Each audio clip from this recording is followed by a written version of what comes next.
Hello everyone, welcome to my channel. I am Khushpreet Kaur. And अगर आप लोगों को किसी भी सब्जेक्ट के हैंड रिटन या टाइप नोट्स चाहिए तो आप मेरे को कांटेक्ट कर सकते हैं। एंड आज की क्लास में हम लोग बहुत इंपॉर्टेंट टॉपिक है, मतलब सीपीसी का सबसे ही ज्यादा इंपॉर्टेंट और सबसे बड़ा ऑर्डर है ऑर्डर नंबर 21, जो कि एग्जीक्यूशन के बारे में बात करता है। और आज की क्लास में मैं पूरा डिटेल में तो नहीं पढ़ाऊंगी, लेकिन मैं आप लोगों को इस तरह से पढ़ाऊंगी कि आपको समझ आ जाएगा और एग्जीक्यूशन का क्या प्रोसेस रहता है वो भी आप लोगों को समझ आ जाएगा। तो सबसे पहले पढ़ो ऑर्डर नंबर 21।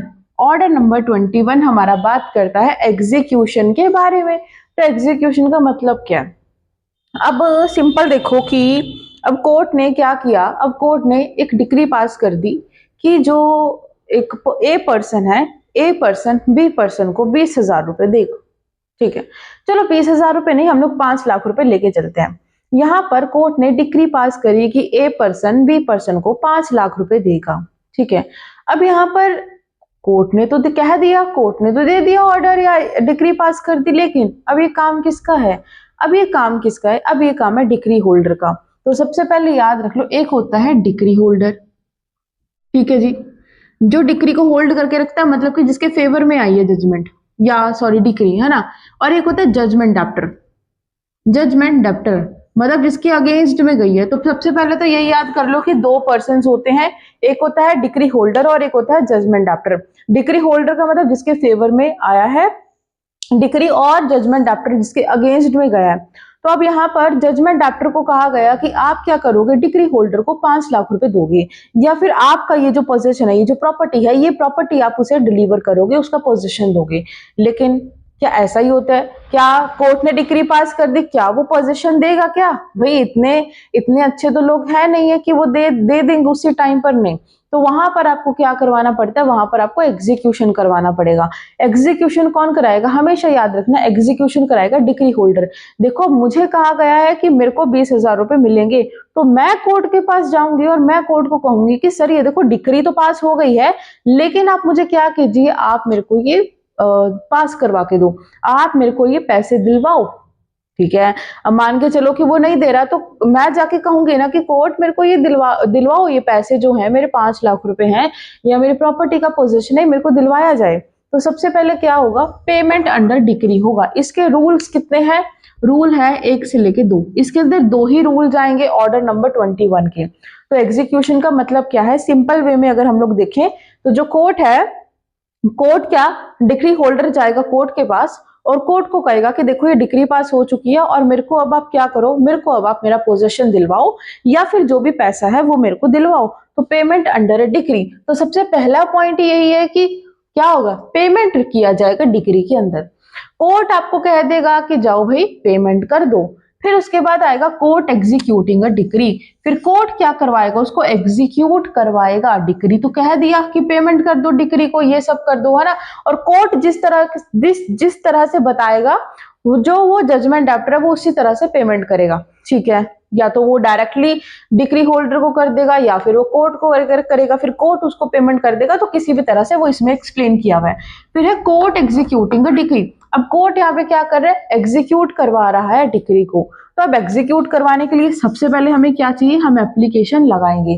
क्या लगाएंगे? एप्लीकेशन लगाएंगे। अब डिक्री होल्डर कोर्ट में जाके पहले एप्लीकेशन लगाएगा कि मेरे को क्या दो, मेरे को ये एग्जीक्यूशन करवाना है, तो मेरे को क्या चाहिए? मैं एप्लीकेशन लगाता हूं, है ना। तो यहां पर अब आप इसके देख लो,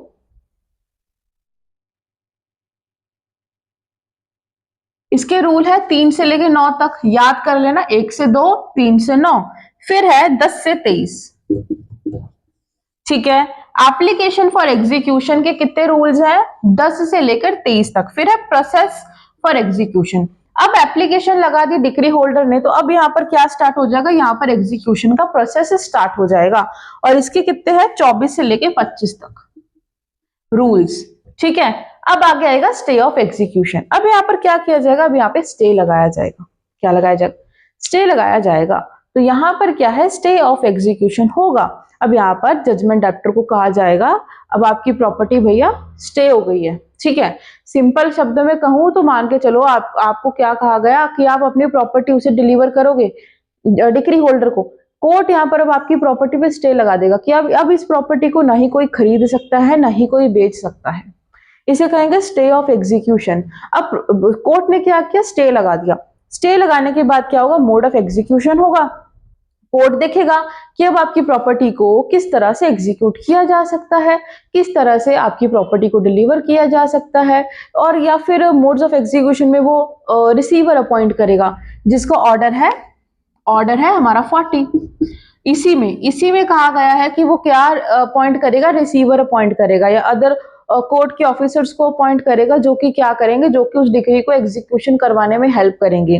क्योंकि देखो कोर्ट हर जगह जाके तो काम कर नहीं सकता है, तो क्या होगा वहां पर फिर जो कोर्ट है रिसीवर्स को अपॉइंट करता है या अदर ऑफिसर्स को अपॉइंट करता है, क्या करने के लिए, एग्जीक्यूशन करवाने के लिए। और स्टे का है हमारा 26 से लेके 29 तक, ठीक है, और फिर इसका है 30 से लेके 36 तक।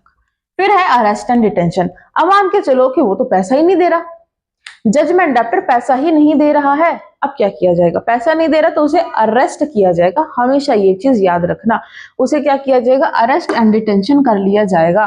क्योंकि भाई अगर पैसे देने की बात है या प्रॉपर्टी देने की बात है, वो अपनी प्रॉपर्टी का पोजीशन नहीं दे रहा, पैसा नहीं दे रहा, तो अब कोर्ट क्या करेगा, कोर्ट उसे अरेस्ट और डिटेन कर लेगा।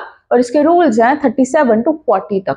अरेस्ट और डिटेन करने के बाद अब क्या होगा, उसकी प्रॉपर्टी को अटैच कर लिया जाएगा। अगर आप लोगों ने सीआरपीसी पढ़ा है या बीएनएसएस पढ़ा है तो ऐसा ही कुछ प्रोसेस है, वहां पर भी तो ऐसा ही कुछ प्रोसेस है ना। तो क्या किया जाएगा, अटैचमेंट किया जाएगा प्रॉपर्टी का, और पहले अरेस्ट और डिटेन किया जाएगा, फिर उसकी प्रॉपर्टी को अटैच कर लिया जाएगा और उसे कह दिया जाएगा कि अब हम तेरी प्रॉपर्टी को सेल कर ये पैसा वसूल कर लेंगे या फिर अब हम तेरी प्रॉपर्टी को ले लेंगे। ठीक है, तो फिर है क्लेम्स और ऑब्जेक्शन। अब फॉर एग्जांपल एक ये प्रॉपर्टी है, ठीक है, दिख रही है भाई सबको, ये प्रॉपर्टी है।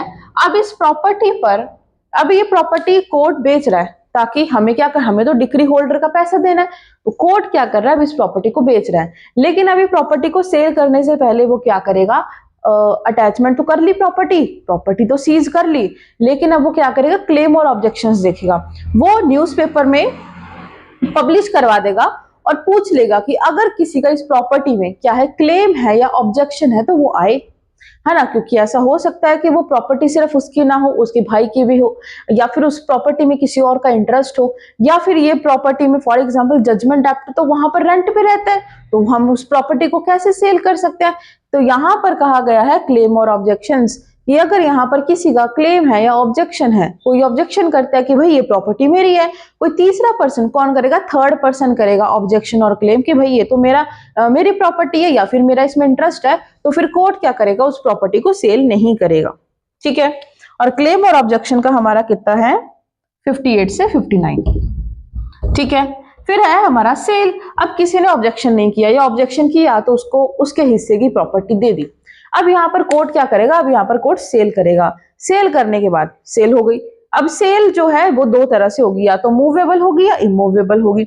अगर प्रॉपर्टी मूवेबल है, फॉर एग्जांपल कार है, बाइक है, मूवेबल है, तो उसे उसके हिसाब से किया जाएगा। अगर इमूवेबल है, जैसे घर है, लैंड है, ये सारी चीजें, बिल्डिंग है, तो वहां पर इमूवेबल के तरीके से किया जाएगा। सेल करने के बाद चाहे मूवेबल हो इमूवेबल हो, सेल कर दी, पैसा आ गया। अब पैसा या जो प्रॉपर्टी का जो पोजेशन है वो डिलीवर कर दिया जाएगा डिक्री होल्डर को। ठीक है, डीएच का मतलब क्या है, डिक्री होल्डर को वो पोजीशन दे दिया जाएगा। अब इसके कितने हैं हमारे, देखो सेल का है 64 से 73 रूल है। ठीक है, मूवेबल का है 74 से 81, फिर हमारा इमूवेबल का है 82 से 96, एंड फिर है 97 से 106 तक डिलीवरी ऑफ पोजीशन का। ठीक है, तो ये हमारा पूरा ऑर्डर नंबर 21 है। आपको इसी तरह से याद करना है, आपको ऑर्डर नंबर याद कर लेना है, रूल नंबर याद कर लेने हैं। उसके बाद कुछ ऐसे सेक्शंस हैं जैसे कि अरेस्ट एंड डिटेंशन में सेक्शन है, मोड ऑफ एग्जीक्यूशन में है, ठीक है, स्टे में भी है, ठीक है, इसमें भी है, सेल वाले में भी है। ठीक है, तो ये इसके साथ कुछ ऐसे सेक्शंस भी है, वो भी आपको पढ़ने हैं इसके साथ। लेकिन आज की क्लास में इतना ही। अगर आप लोगों को मेरी वीडियो अच्छी लगी हो तो please like share and subscribe कीजिएगा। And thank you so much, bye bye.